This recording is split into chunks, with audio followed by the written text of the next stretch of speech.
Mardi 11 juin, bienvenue dans Au quotidien sur LMTV Sarthe. Cette semaine, vous le savez, nous bousculons nos programmes pour vous offrir de belles rencontres avec 24 heures au cœur, pilotées par Pascal Brulon, Bruno Palmé et Amanda Scott, toute la semaine en lieu et place de vos émissions habituelles. Mais tout de suite, c'est l'info, c'est l'actu, c'est au quotidien. Alors place à l'actu.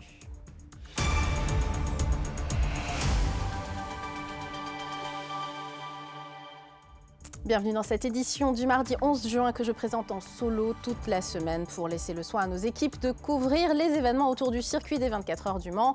Cette semaine, au sommaire de cette édition, retour sur la manifestation qui a rassemblé 1 millier de militants de gauche lundi soir avec un mot d'ordre, s'unir contre le Rassemblement national. Et puis sur le circuit ce mardi, la ligne des stands était ouverte au public avec l'occasion de rencontrer les pilotes et de faire signer des autographes, vous en avez l'habitude. L'invité de notre journal, le docteur Joël Pantier, médecin urgentiste au centre hospitalier du Mans, directeur médical de crise au centre hospitalier. Il revient de Mayotte où il a passé 15 jours pour aider ses confrères urgentistes. Il nous parlera de la situation sur place. Mais on ouvre avec la politique. Lundi, ils ont dit non à l'extrême droite, place Aristide Briand au Mans, devant la préfecture. Près d'1 millier de manifestants se sont rassemblés à l'initiative de plusieurs collectifs et syndicats. Beaucoup de jeunes s'étaient mobilisés. Pour la plupart, ils n'étaient pas nés en 2002, quand Jean-Marie Le Pen remportait 14% des suffrages au premier tour de l'élection présidentielle. Et pourtant, ils ont le sentiment aujourd'hui que leur vote compte. Enzo Maubert, Arnaud Potier. Au premier rang, ils reprennent un slogan scandé par leurs aînés 22 ans plus tôt. Des jeunes mobilisés contre l'extrême droite. Pour certains d'entre eux, l'annonce des résultats dimanche soir, puis celle de la dissolution de l'Assemblée nationale, a fait l'effet d'une douche froide. Je me suis mis dans mon jardin et j'ai pleuré globalement aussi. Parce que je comprends pas pourquoi les gens ont tant de haine envers les autres, je comprends pas ça. De la tristesse transformée en colère parfois, pour une génération qui a la sensation d'être sacrifiée. Nous, on est jeunes, on a le droit de vivre et faut qu'on se rebelle. Enfin, on ne peut pas vivre dans un monde dicté par l'extrême droite. On a besoin en Europe d'une réponse politique forte. On a besoin en Europe d'avoir des jeunes qui se mobilisent et c'est pour ça qu'on est là. On n'est pas antidémocratique, on n'est pas anti-français. C'est justement parce qu'on aime ce pays et qu'on défend ses valeurs de liberté, d'égalité et de fraternité qu'aujourd'hui on a voulu se mobiliser. Une mobilisation avec en ligne de mire les 2 prochains scrutins et la peur de voir une partie de la jeunesse s'abstenir à l'aube de ce que certains considèrent déjà comme un rendez-vous avec l'histoire. Les échéances qui arrivent, le 30 juin, sont extrêmement importantes et les jeunes doivent comprendre que c'est à nous de prendre nos bulletins et de faire le choix de l'avenir qu'on veut pour la France. En Sarthe, le Rassemblement national est arrivé en tête dans la quasi-totalité des communes, dont Le Mans, du jamais vu, dans une ville pourtant très ancrée à gauche. Tous appelés d'une seule voix à un front populaire de la gauche veut exaucer dans la nuit de lundi à mardi lors de négociations entre les écologistes, les socialistes, les insoumis et les communistes. On écoute Julien Christofoli, co-secrétaire du syndicat enseignant FSUS Nuit PP, qui était présent à la manifestation de lundi soir. Cet appel départemental intersyndical vise à dire clairement que la seule solution, elle est dans le collectif, dans le rapport au travail. Et donc évidemment, pour les privés d'emploi, c'est aussi comment on redonne la main aux salariés, à la jeunesse, aux retraités, sur le sens de cette société. Et qu'on arrête de faire croire que le problème, c'est l'étranger, le plus faible, le pauvre. C'est pas vrai. La solution, elle est dans le partage des richesses de façon collective, de façon solidaire. Dans un communiqué sur le réseau social X, Stéphane Le Foll, maire du Mans, soutient quant à lui une union de la gauche. Il annonce à nos confrères de Ouest France qu'il ne fera rien contre l'application de cet accord, en opposition ouverte avec la politique menée par Olivier Faure, le premier secrétaire du Parti socialiste. Il appelle ce dernier à respecter des électeurs qui se sont portés sur Raphaël Glucksmann, un candidat qu'Olivier Faure avait lui-même choisi. Il se projette ainsi après les législatives. Et puis, les mots très forts de Christelle Morancé, la présidente de la région des Pays de la Loire. Ce mardi, dans un communiqué, elle appelle à un rassemblement de la droite et du centre. Je la cite, que le président le veuille ou non, ce qui sortira des urnes le 7 juillet ne procède plus de lui. L'après-Macron a commencé le 9 juin et c'est le président lui-même qui en a décidé ainsi. Il a abdiqué et personne ne l'y a contraint. À ce titre, il serait totalement irresponsable qu'il puisse, comme il semble l'envisager, mener la campagne des législatives et de conclure « battons-nous ». Fin de citation. Enfin, concrètement, cette dissolution de l'Assemblée nationale a un impact sur les associations militantes qui travaillent sur des sujets de société comme l'Association pour le droit de mourir dans la dignité, par exemple. Depuis des mois, un projet de loi sur la fin de vie anime le débat national, un projet de loi relatif à l'accompagnement des malades et de la fin de vie qui devait entamer sa 3e semaine d'examen à l'Assemblée avec un vote solennel prévu le mardi 18 juin. Mais la dissolution a stoppé net ce processus législatif. Alors les associations victimes collatérales de cette dissolution, on écoute Rémi Marchand, président de l'Association pour le droit de mourir dans la dignité en Sarthe. La conséquence de ce qui s'est passé, c'est cette déception énorme. Savoir si on lui en veut, évidemment que de se débarrasser de ce sujet, comme dans tout autre sujet, c'est quelque chose qui est extrêmement blessant, extrêmement compliqué. Quelle insulte pour les parlementaires. 3000 amendements et des heures de travail. C'est profondément honteux et révoltant. Le combat, il n'est pas fini. Aujourd'hui, ce qui est important, c'est d'avoir des candidats aux législatives, qui soient de gauche, qui soient de droite, mais qui assument véritablement le fait de se dire que ce n'est pas un engagement de campagne. Qu'aujourd'hui, s'il y a bien un combat qui arrive à rassembler les Français et les Français, c'est le combat pour le droit de mourir dans la dignité. On avait réussi à rassembler tous les chefs de partis politiques autour de ce sujet-là. Aucun autre combat a réussi à le faire. Aujourd'hui, ce que nous, on souhaite, c'est un petit peu de cohésion et de bon sens sur cette question-là. Et nous fermons cette page politique pour vous dire que si nous n'avons pas cité le Rassemblement national, c'est que pour l'instant, aucune communication n'a été faite en local. Bien sûr, les candidats ont jusqu'à dimanche 16 juin 2024 à 18h pour déposer leur candidature. Je reçois à présent mon invité. On va un peu voyager avec vous, docteur Joël Panetier. Merci d'être avec nous sur ce plateau. Merci à vous. Je le disais, vous êtes médecin urgentiste du Centre hospitalier du Mans, vice-président de la commission médicale d'établissement, directeur médical de crise au Centre hospitalier. À ce titre, vous êtes allé soutenir vos confrères aux urgences de Mayotte. Je le rappelle, Mayotte, c'est un archipel de l'océan Indien, situé entre Madagascar et la côte du Mozambique, mais c'est surtout un département français, une région française. Alors, dans quel cadre d'abord êtes-vous parti 15 jours là-bas ?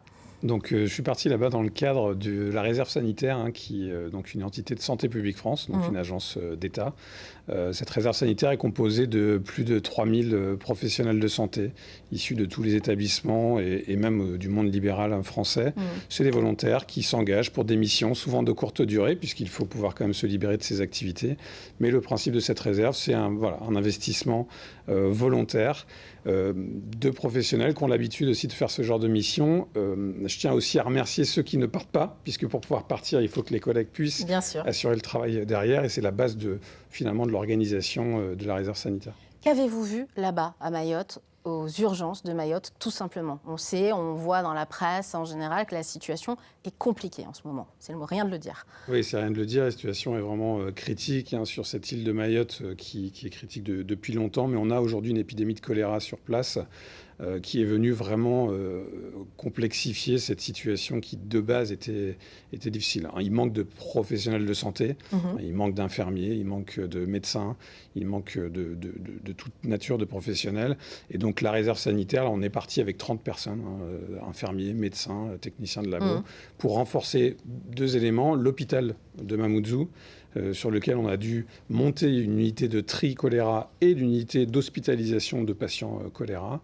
Et puis renforcer aussi le dispositif de l'ARS, qui est un dispositif d'envoi d'équipes au sein même des domiciles des patients positifs pour explorer dans ces domiciles. Les domiciles, on est d'accord, c'est beaucoup de bidonvilles à Mayotte. C'est des bidonvilles. Essentiellement, les cas de choléra sont dans les fameux bidonvilles de Mayotte. C'est des situations qui sont vraiment dures à voir. On est sur de la pauvreté extrême. On est sur 30% de la population de Mayotte qui n'a pas accès à l'eau courante, donc ils n'ont pas d'eau potable. Donc ils ont bénéficié de distribution, mais ils n'ont pas accès de façon simple à l'eau potable, ce qui fait le lit évidemment du choléra. Les équipes de Santé publique France ont pu, j'ai participé avec eux à ce qu'on appelle les maraudes, aller au domicile, repérer les éventuels cas symptomatiques autour des cas positifs, vacciner rapidement tous les cas contacts des cas positifs et, en lien avec les associations locales, il y a un travail très important avec les associations locales, faire de l'éducation, de la prévention pour essayer de limiter. Alors justement, on entend un peu tout et n'importe quoi. Combien de cas on a réussi à répertorier de choléra à Mayotte très concrètement aujourd'hui ? Très concrètement, aujourd'hui, on a un peu plus de 148 cas repérés, donc 14 graves. dont deux décès recensés malheureusement. Donc on est sur une épidémie qui est active, mais qui est extrêmement contenue. Et alors la question c'est, est-ce qu'il y a un risque d'importer cette épidémie en métropole? C'est une question que les gens peuvent se poser. Oui, alors il n'y a pas de risque d'épidémie en métropole. On peut imaginer un cas choléra qui arriverait en métropole, mais en fait, on n'a pas de problématique d'accès à l'eau, on n'a pas de quoi transformer une situation de cas isolé en une épidémie. Ce qui fait qu'à Mayotte, on a une épidémie, c'est justement parce que les gens n'ont pas accès à l'eau, parce qu'on a des difficultés sanitaires qui font que l'épidémie peut se développer. Est-ce qu'en tant que médecin urgentiste, coordinateur de ces urgences également ici au centre hospitalier du Mans, vous apprenez des choses en allant là-bas et inversement, est-ce que vous leur apportez des compétences ou des manières de faire peut-être voilà. Est-ce qu'il y a un échange aussi de compétences tout simplement dans ce genre de voyage? C'est le cœur de ces voyages et ça nous apporte énormément parce que en termes d'expérience de vie, c'est une expérience de vie, on voit des choses qu'on ne voit pas ici et ça permet de prendre de la hauteur et du recul sur beaucoup de choses aussi. Mais très clairement, on est en soutien des équipes locales. Et moi, j'ai pu apporter un soutien clinique d'urgentiste. J'ai aussi pu apporter un soutien d'expertise en gestion de crise. Parce que, non pas que je sais mieux faire qu'eux, parce qu'en 15 jours, on ne prétend pas comprendre un système aussi complexe, mais par contre, le regard neuf, parfois, et quelqu'un qui est en forme, tout simplement, ça peut aider des équipes qui sont Parce que ça dure depuis combien de temps là-bas, effectivement la situation est complexe depuis des années à Mayotte. Là, l'épidémie, elle évolue depuis maintenant un peu moins de 2 mois. Mais on a des équipes qui sont vraiment sous-effectifs, qui sont épuisés. Et donc, ce que peut apporter la réserve, ce ne sont pas forcément des solutions durables, mais ça permet de faire tenir, de faire du remplacement et d'appuyer les équipes locales et espérer, en appuyant les équipes locales et en permettant de faire tenir le système, augmenter l'attractivité pour que des soignants se lancent dans des projets à long terme là-bas, parce que c'est aussi ça l'objectif. Un dernier mot, on revient au centre hospitalier du Mans. Si vous êtes de passage au CHM du Mans, que vous allez dans le hall du bâtiment Plantagenet, une exposition photo de votre collègue urgentiste Elisa Jolivet qui souhaitait montrer le quotidien des urgences à travers cette exposition réalisée depuis 2022. En 2022, vous l'avez vu, cette expo, ça vous évoque le quotidien des urgences et du SAMU au Mans ? Oui, c'est une superbe exposition.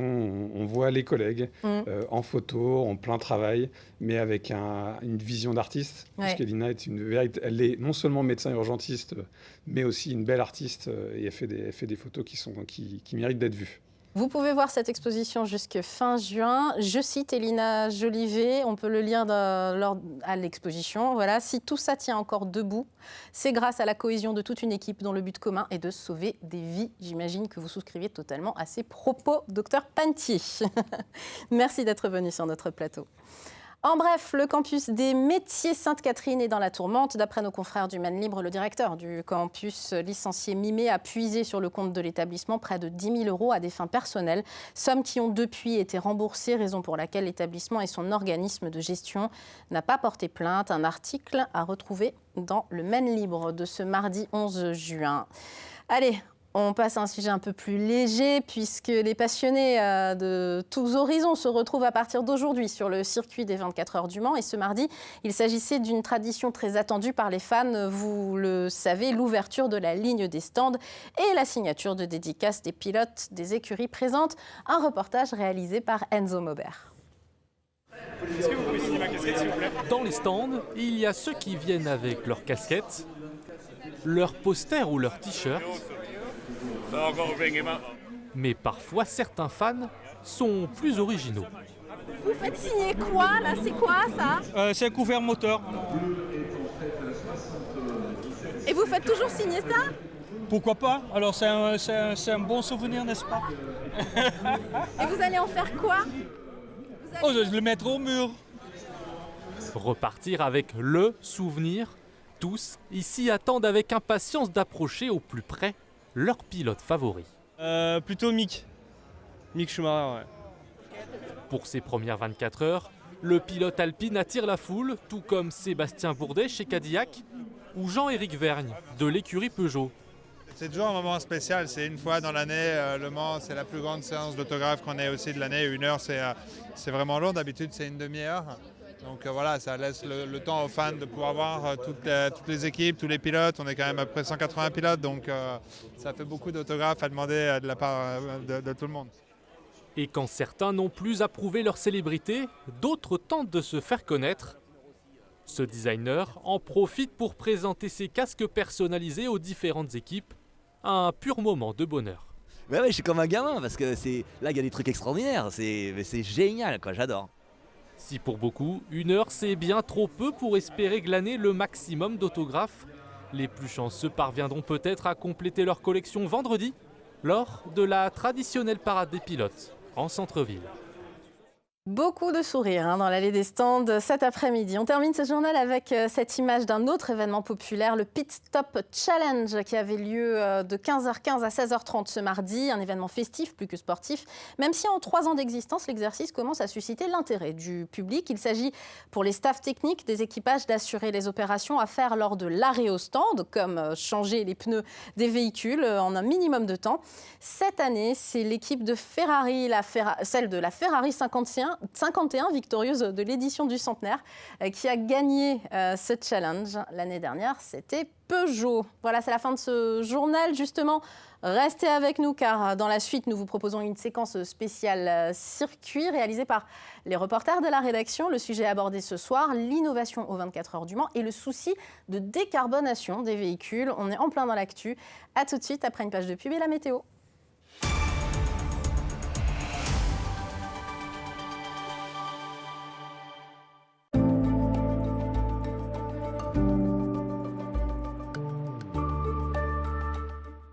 Bonsoir messieurs, dames, ravi de vous retrouver pour ce nouveau bulletin météo. Merci à vous de nous avoir choisis sur LMTV Sarthe pour passer cette soirée ensemble avec au programme un ciel plutôt bien dégagé sur l'ensemble du territoire, des températures qui évoluent entre 16 et 17 degrés. 16 degrés pour Alençon, 17 pour Laval ou encore du côté de Mamers, idem pour Saint-Calais et pour Vendôme, 17 degrés pour La Flèche ou encore du côté d'Angers. Pour la journée de mercredi au lever du jour, vous le voyez, on profite toujours de cet anticyclone et donc un beau ciel bleu dès les premières heures de la matinée.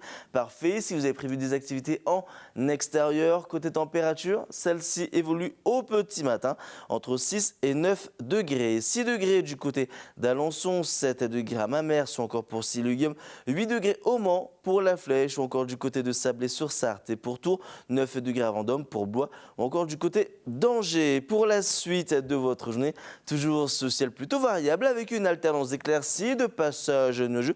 Rassurez-vous, pas de pluie en vue. Côté température, celle-ci évolue entre 16 et 22 degrés. 16 degrés du côté de Siluguium, 17 pour Laval, 19 degrés pour Alençon, 20 degrés au Mans, 22 degrés du côté de Mamers au meilleur de l'après-midi. Pour la journée de jeudi, toujours un temps qui restera plutôt sec et globalement calme. Alors en fin de journée, peut-être les traces d'une petite perturbation. On aura le temps d'affiner tout ça lors d'un prochain bulletin météo.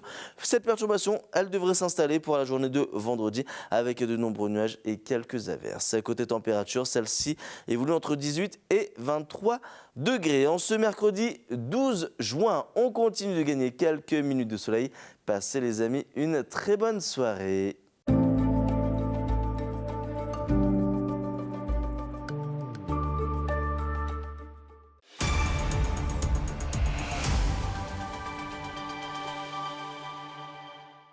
Retour sur le plateau de quotidien, la suite avec la qualité de l'air en partenariat avec Air Pays de la Loire. Qualité qui reste moyenne, hein, vous le voyez, elle le restera a priori dans les jours à venir car les conditions météo ne bougent pas, il ne fait pas trop chaud et l'air favorise les dispersions des polluants habituels. Allez, on part au circuit.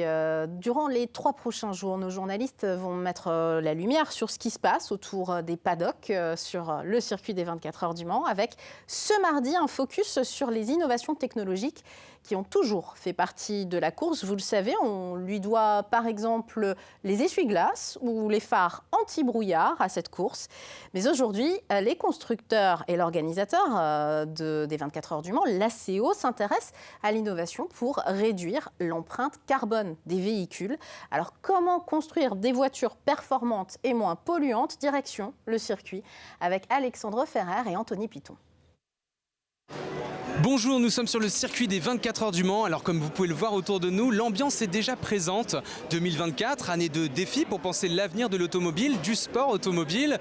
En tout cas, c'est ce qu'essaient de faire les 24 heures du Mans en développant de nouvelles technologies et en proposant diverses actions. L'événement représente l'équivalent d'une ville de 5000 habitants à l'année en termes d'émissions carbone. L'ACO se fixe l'objectif de la neutralité carbone horizon 2030. Alors que font les entreprises aujourd'hui à ce sujet? C'est ce que nous allons voir aujourd'hui en commençant par les pneumatiques. Alors nous voici au stand Michelin. Je suis avec Pierre Alves, responsable des programmes endurance de Michelin Motorsport. Bonjour monsieur Alves. Bonjour, bienvenue chez Michelin Motorsport aux 24 heures du Mans. Merci. Alors l'une des questions, vous connaissez un peu les enjeux en matière d'environnement. La première des questions qu'on voudrait vous poser, c'est combien de pneus vont être utilisés au cours de cette semaine, de cette édition? Alors vous savez que pour toute la semaine, donc on équipe 23 hypercars. Nous avons différents crans de gomme, donc nous avons emmené sur cette semaine des 24 heures 4100 pneus. Donc ça peut paraître beaucoup de pneus, mais il faut savoir que les voitures vont rouler 24 heures. Il y a énormément de roulage également dans la semaine, mais chaque voiture sont autorisées de ne rouler au maximum à peu près 115 à 120 pneus. Donc tout dépend du roulage qu'ils auront fait pendant la journée du test day. Au vu des réglementations posées en matière d'environnement, qu'est-ce que vous mettez comme mesure aujourd'hui pour réduire votre impact carbone? Donc c'est un travail que l'on fait avec la CO aujourd'hui pour justement limiter le nombre de pneus autorisés à rouler pendant le week-end de course. Ensuite, nous de notre côté, on fait aussi nos devoirs. Donc toute la partie environnementale, on intègre des matériaux renouvelables et recyclés dans nos pneus. Sur la gamme Slick que l'on utilise depuis l'année dernière, tous les pneus Slick ont 33% de matériaux renouvelables et recyclés dans les pneus, et les pneus pluie jusqu'à 45%. Est-ce qu'il y a une réglementation qui est posée auprès de l'ACO, en l'occurrence pour les 24 heures du Mans, à ce sujet? Pas du tout, c'est vraiment une volonté de Michelin d'intégrer de plus en plus de matériaux durables dans nos pneus. Et l'ambition du groupe Michelin, c'est d'ici 2050, c'est 100% des pneus produits dans le groupe Michelin seront produits avec des matériaux durables. Et puis tous ces pneus, ces 4100 pneus, seront ensuite récupérés par Michelin. Une grande partie sera recyclée et une autre transformée en énergie. Et en parlant d'énergie, je suis justement avec le principal fournisseur des 24 heures du Mans, Jean-François Toulis particulièrement. Bonjour. Bonjour, enchanté. Responsable marketing, responsable partenariat marketing chez Total Energy Compétition. Absolument. Alors, est-ce que vous pouvez nous dire qu'est-ce que vous appliquez aujourd'hui, cette édition 2024, comme objectif de neutralité carbone notamment et d'enjeux face au dérèglement climatique? Eh bien, en fait, ce n'est pas uniquement 2024, puisque nous sommes depuis 2022 le fournisseur de carburant 100% durable des 24 heures du Mans et du championnat du monde d'endurance dans sa globalité. Donc, effectivement, nous avons introduit un carburant certifié 100% durable. Depuis 2022, on fournit donc les 62 voitures qui vont partir samedi après-midi pour cette édition des 24 heures du Mans. Et puis, dans le cadre de nos accords avec l'ACO, nous avons renouvelé notre partenariat et nous devenons partenaires multi-énergie de l'ACO et donc des 24 heures du Mans. En fournissant, nous allons fournir différents types d'énergie ici sur le circuit Bugatti pour permettre à l'ACO de contribuer à faire sa transition énergétique. Alors vous utilisez un biocarburant pour alimenter les 62 voitures en course. Est-ce que vous pouvez nous expliquer ce qu'est du biocarburant ? Alors précisément ici c'est un carburant qui est issu de la biomasse. Donc en fait c'est un carburant qui est fabriqué à base de déchets, de résidus, de marcs et de lis de raisin qui sont ensuite transformés en bioéthanol et ensuite en carburant de compétition. Donc ce carburant permet sur le cycle de vie du produit, sur toute sa phase de fabrication jusqu'à la livraison auprès des concurrents, de réduire les émissions de CO2 de minimum 65%. Donc c'est quand même un gain en termes de réduction d'émissions pour la compétition. Merci Monsieur Toulis. Et justement en parlant d'énergie, on va parler d'hydrogène et on va aller tout de suite auprès de Mission H24. Et je roule à l'hydrogène, zéro émission de CO2. Pour ceci, je vais être en compagnie de Carole Capitaine. Je suis au village H2, responsable communication hydrogène à l'ACO. Bonjour Carole. Bonjour. Est-ce que vous pouvez nous dire où est-ce qu'on se trouve concrètement ? Bienvenue dans le village hydrogène des 24 heures du Mans. Donc dans ce village, les spectateurs vont pouvoir découvrir l'hydrogène. L'hydrogène pour l'ACO, c'est important parce que nous voulons faire des courses décarbonées et c'est l'option que nous avons choisie pour décarboner la course. Quels sont les objectifs pour les prochaines années à suivre justement pour l'hydrogène, en l'occurrence sur le circuit des 24 heures? Alors sur le circuit des 24 heures, comme je vous le disais samedi, ça reste de la démonstration. On travaille sur une catégorie hydrogène dont les grandes lignes vont être annoncées aussi lors d'une conférence vendredi. L'objectif, c'est d'avoir une catégorie de véhicules hydrogène aux 24 heures du Mans capable de rivaliser avec les autres voitures à moteur thermique classique et donc de gagner les 24 heures du Mans. Horizon 2027-2028. Merci Carole. Donc là on est sur le village H2. Demain à 12h30. 12h30 c'est ça 12h30 la H24 Evo sera présentée, la nouvelle voiture mission H24. On vous donne rendez-vous demain? Volontiers, venez nombreux. Les enjeux de neutralité carbone d'ici 2030 sont encore nombreux pour les 24 heures du Mans. Demain, place à la course. D'ici 14h, démarreront les essais. Merci à Alexandre Ferrer et Anthony Piton qui étaient pour nous sur le circuit aujourd'hui. Allez, on joue cette semaine. On joue pour vous faire gagner des livres. 2 livres publiés par Libra Diffusio ces derniers jours. Ils sont tout chauds. Il y aura donc 2 gagnants, chacun remportant un des ouvrages suivants. Mes premières 24 heures du Mans à destination des plus jeunes pour découvrir tous les aspects de la course ou la fabuleuse histoire des 24 heures du Mans pour les plus grands. Ce soir, un nouveau chiffre à trouver pour jouer. Voici la question. À quelle vitesse les voitures passent-elles dans le virage du Tertre Rouge? Vous avez la réponse. Envoyez-la à jeu@lmtv.fr avant mercredi midi pour tenter votre chance. Hier, la réponse à la question « Combien y a-t-il de marques représentées au musée des 24 heures ?» Eh bien, la réponse, c'était 140. Demain, comme ce soir, même formule que lundi, pas d'émission après le journal, mais votre programme spécial 24 heures au cœur pour aller à la rencontre de ceux qui font cette course. Le tout est piloté, vous le savez, par Pascal Brulon, Bruno Palmé et la pétillante Amanda Scott. Nous, on se retrouve demain, même lieu, même heure, en direct pour le journal au quotidien et au quotidien la suite, à 18h30. D'ici là, passez de très bons moments sur LMTV.